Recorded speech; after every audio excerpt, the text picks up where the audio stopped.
Dalam nama Bapa, Putra, dan Roh Kudus. Amin.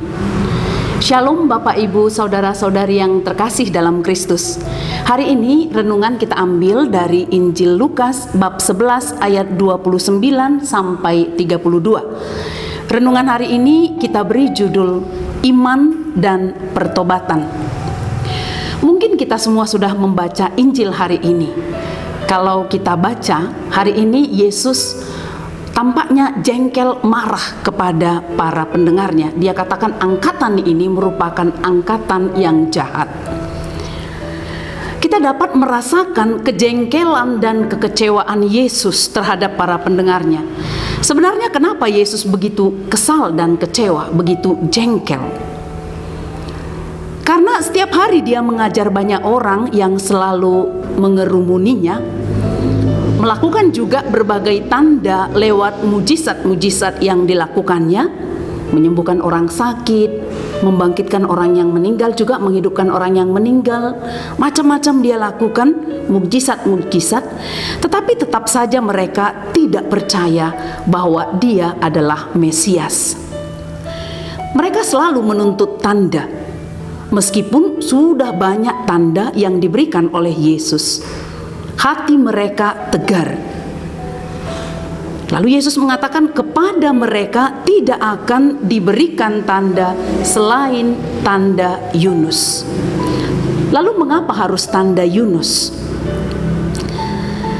Ini menunjuk kepada apa yang akan dialami Yesus kelak setelahnya. Setelah dia ini Yesus mengajar banyak orang sebelum dia mengalami kematian dan kebangkitan.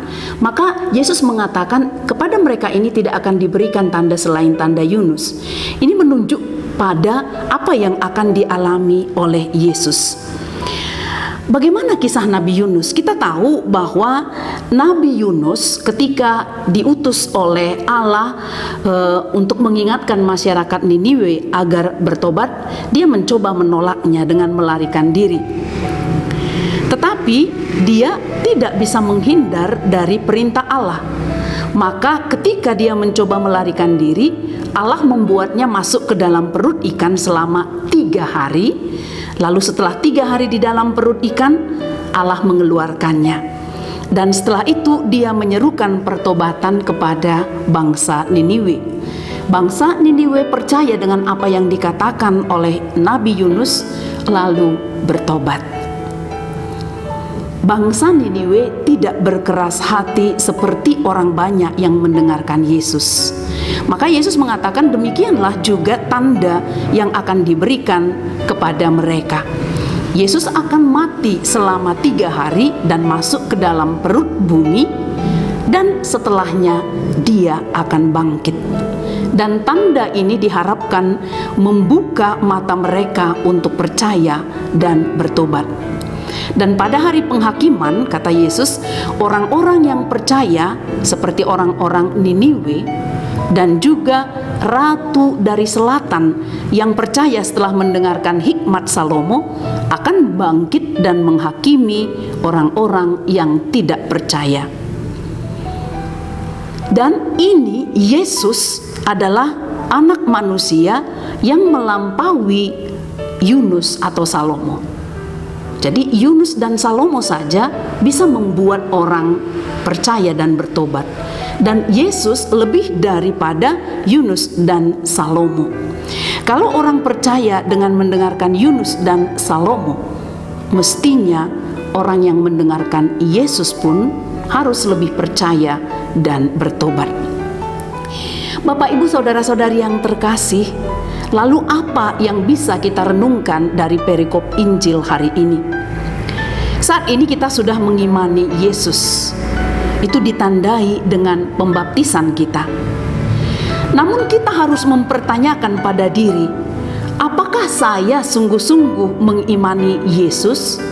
Atau itu hanya di atas kertas dengan surat permandian kita yang menyatakan bahwa kita seorang pengikut Kristus, seorang Katolik.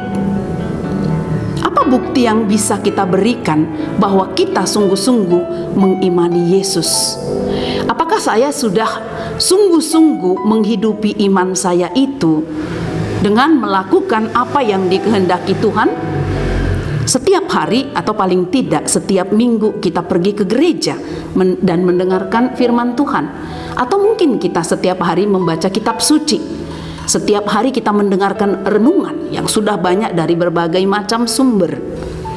Apakah kita sudah melaksanakan apa yang difirmankan Tuhan ini? Atau kita menutup telinga dan hati kita dengan sabda itu?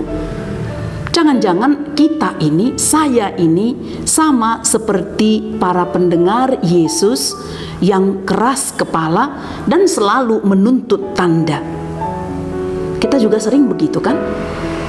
Apa tandanya? Apa tandanya? Aku selalu mengalami kekecewaan, aku selalu mengalami kesulitan.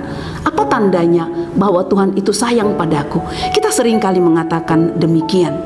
Padahal kalau kita mau membuka mata dan hati kita, begitu banyak tanda yang setiap hari bisa kita lihat yang menunjukkan betapa Tuhan senantiasa menemani dan mendampingi kita.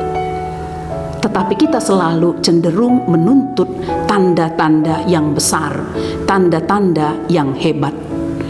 Kalau kita hanya percaya ketika melihat tanda-tanda yang besar, lalu di mana iman kita? Bukankah dikatakan iman merupakan dasar dari segala yang kita harapkan dan bukti dari segala yang tidak kelihatan? Kalau kita hanya percaya pada hal-hal besar dan yang tampak saja, itu belumlah iman.